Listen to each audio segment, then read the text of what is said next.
Kumpirmado mismong Department of Justice na ang nagsabi, arestado na si dating Negros Oriental Representative Arnolfo Teves sa Timor-Leste.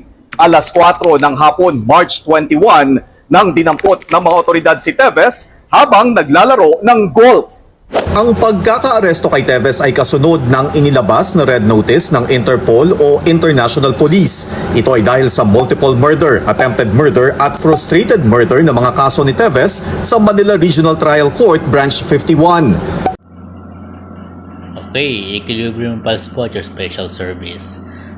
Balitang-balita na itong nagdaang araw lang na nahuli na sa Timor-Leste si dating Congressman Arnie Teves sa pagtatago sa kaso na murder. Yung pinatay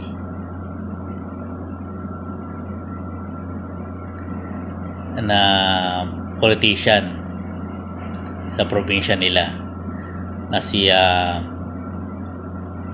Digamo, yung apelyido ng pinaslang na yon. So, eto ang akala ni Teves, nagkamali siya kasi gawa ng akala niya safe haven yung Timor-Leste. Wala tayong extradition treaty sa bansang Timor-Leste. Ngayon, anong naging susi sa paghuli kay dating Congressman Arnie Teves? Siyempre, maraming pwedeng paraan kasi ang Timor-Leste, alam ko nag-research maigi dito yung mga law enforcement, NBI, mga abogado yun eh. Kalimitan ng mga NBA agent, mga abogado, iba, certified public accountant, or both. Attorney at CPA lawyer. Attorney or CPA lawyer sila. May ganun kasing agent sa NBI na dalawa tinapos. CPA lawyer, iba doon. Iba doon mga political science, graduate na degree holder, mga ganyan. So maganda yung component ng NBI. Nag-research sila dyan. Merong United Nations na parang samahan o agreement sa Timor-Leste. Kasama ang Timor-Leste sa agreement na yon. At isa pa sa nagpahuli o isa sa dahilan na kaya nahuli si dating Congressman Arnie Teves ay yung tinatawag na Interpol. So ano yon? International Police. Ibig sabihin yon, hindi naman yung police ka na sa isang bansa manghuhuli ka lang kung saan iba't ibang bansa rin. Hindi naman ganon. Pag sinabing membro ang isang bansa ng Interpol, ito yung halimbawa Pilipinas, kasama naman tayo sa Interpol. Meron silang unit doon ba sa PNP, may Interpol division dyan. Sila yung tatanggap ng mga impormasyon na pinararating ng Interpol kung saan bansa. Halimbawa, sa Japan, kasama rin sila sa Interpol. Merong wanted na Hapon na dito nagtatago sa Pilipinas. Siyempre, may kita sa database ng Interpol sa PNP or NBI. Interpol Division o tawagin. Sa NBI, pinarating yan eh. NBI na kasi ang humahawak ng kaso sa pagtuges kay dating Congressman Arnie Teves. So dito, makikita natin yung kagandahan ng international law, international cooperation ng iba't ibang bansa. Minsan nga, meron namang bansa na hindi kasali sa Interpol, pero sa kagandahan ng pakikisalamuha ng Pilipinas, magaling yung naka-designate doon na ambassador, mga ganyan, magaling may pag-usap. Mayroong wanted doon na galing sa Pilipinas, doon nagtatago sa bansang yon, kinausap ng opisyal ng gobyerno natin, pinarating lang sa ambassador ng bansa natin sa bansang yon, kung saan nagtatago yung pugante na galing Pilipinas, so wanted, fugitive.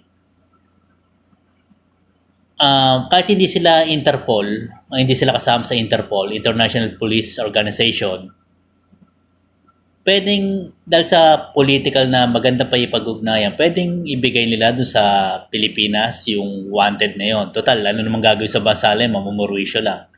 Or gagawin safe haven. Baka pwede magkaroon ng iringan o pagitan sa bansang Pilipinas sa bansang yon. So, ang gagawin ng bansang yon, ibibigay lang yun sa Pilipinas. Kasi nga, wala naman silang iringan ng bansang Pilipinas. Minsan may gano'n kahit hindi sila membro ng Interpol.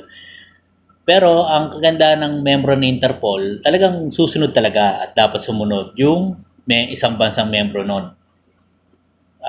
Kasi ang kagandaan na, kasi pag nasira yung ganyang klase ng usapan, paano kung hindi nila ibigay wanted sa atin, sa Pilipinas? Paano pa nagkaroon sila na wanted din dito? Hindi na natin sundin gawa ng political fraction.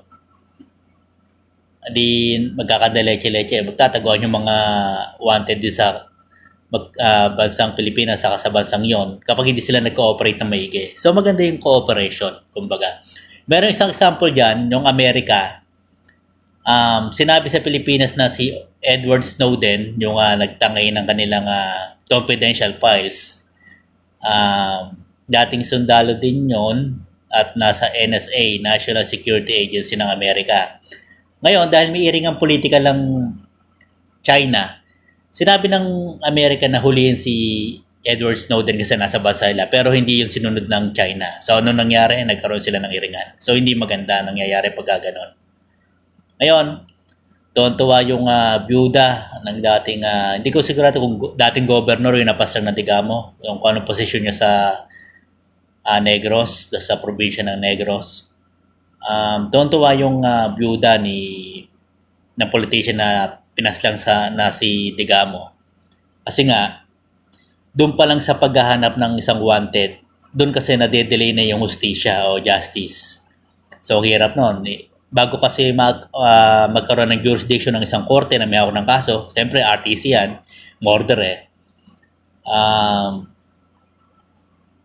magkakaroon na sila ng jurisdiction ng korte kapag oras na aresto yung suspect sa isang krimen at isinabit na niya yung kanyang sarili sa jurisdiction ng korting yon. So doon na magsisimula yung paglilitis o trial.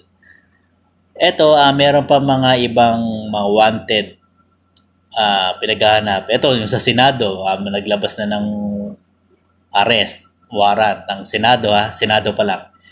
Kaya dating Pastor Kibuloy na nasasangkot sa iba't ibang kaso rin. Smuggling, saka may nag-aakusa sa kanya mga minor de edad daw na ginalaw niya o ginahasa. Allegedly. Yung isa pa, yung pumatay kay dating yung broadcaster na si Kapper Silapit, si dating Bucor Chief Bantag. Isa rin yan. So makikita natin, kapag talagang walang pinipili ang batas, mayaman man o mahirap, maganda yung magiging suporta ng tao dyan. So, meron nga kasabihan na justice delayed, justice denied. So, sana, mahirap kasi itong pinasok ni Arnie Tevez itong kinasasangkutan niya, yung kanyang ikinasa kanya. Ang dami niyang kaso, tambak. Pagpalagay natin na non-bailable to murder, di ibig sabihin hanggang sa matapos yung hearing, hanggang kung pararating pa niya sa Supreme Court yan, ang tagal. Doon pa lang nakakulong na siya. Parang nangyari sa Ampatuan, di ba? Non-bailable yung kaso. Patong-patong din yung kaso. O hanggang ngayon, para ka na rin nakakulong eh. Pag na-sentensya ka na, bawa, non-bailable yung kaso mo, habang ini-hearing ka, pila ka pa nan, di ba? 5 taon na lumilipas, 12 years, maghihintay ka pa ng desisyon ng Supreme Court. So, ibig sabihin, pag guilty pa rin sa Supreme Court, pag guilty pa rin ng hatol sa kaso mo, doon palang bibilang yung 40 years na sentensya. So, kahit nakulong ka kasi non-bailable yung kaso mo, about inabot ng 12 years, halimbawa, depende ka sa lugar na pagsasampa mo na kasi may mga korte na puno, ang dami talagang kasong hinihiring. Halimbawa, inabot ng 12 years, halimbawa lang. So, pagdating Supreme Court, guilty pa rin. Doon palang bibilang 40 years. Di ba sabi, parang nabulok ka na nun. So, itong kay Atty. Libayan, 32 counts. Bukod pa yung cyber libel. Para ka na rin nakakulong ng habang buhay na. Yung counts pa lang na ilan na. So, ayan. Yung kinasangkutan din ng mga mga small vloggers niya, di ba? mahirap po talaga magkakaso, lalo na kung wala namang kakwenta-kwenta yung kinasangkutan mo, nanira ka pa. Halimbawa, hindi ka tulad yung kay Senator Trillanes, kahit sabihin mo, kinasuhan sa ng libel, cyber libel, at least, tinutugis niya yung mga corrupt politicians, di ba? Etong kila grupo ni Atty. Bayan sa mga vloggers niya, hindi man lang kasi nagre-research kaya nakakasuhan eh. Ayan. Lobas na paninirang puri tuloy. But anyway, mga hukom na o korte na ang hahatol sa kanila. Pati dito kay Tebes saka kay Kibuloy, sa kay Bantag. Mahirap magtago. Ito si Tebes nag-alalakson pa. Hindi naman siya kasing galing ni dating Senator Lacson. Ayan. At least si Senator Lacson nagtago man. Hindi ko man ina-advise na gawin niyo 'yon, syempre. Hindi ko ina-advise 'yon, hindi ko hinihikayat. Si Senator Lacson nagtago man kasi may politically motivated 'yan eh. At least acquitted siya. Etong mga nagtatago na to sa itong mga kasuhan, hindi pa natin alam kung anong magiging kapalaran na sa korte. So hanggang dito lang po muna yung vlog at magmamahal na araw na. So hanggang dito lang po muna yung vlog sa ngayon, magmamahal na araw. Oo nga pala, hindi naman sa nakikialam. Hindi naman sa nakikialam. Pag magbabakasyon tayo, mahal na araw, huwag natin unahin yung bakasyon. Siyempre, mangilin muna kayo. Diba? Maraming taong walang trabaho, maraming tao na naghahanap ng trabaho, sa iba nagugutom. Blessed tayo dahil may trabaho pa tayo ngayon, may mga kinikita pa tayo. Unahin muna natin yung pagpapasalamat sa Diyos, kaysa sa puro swimming na lang agad na nasa isip.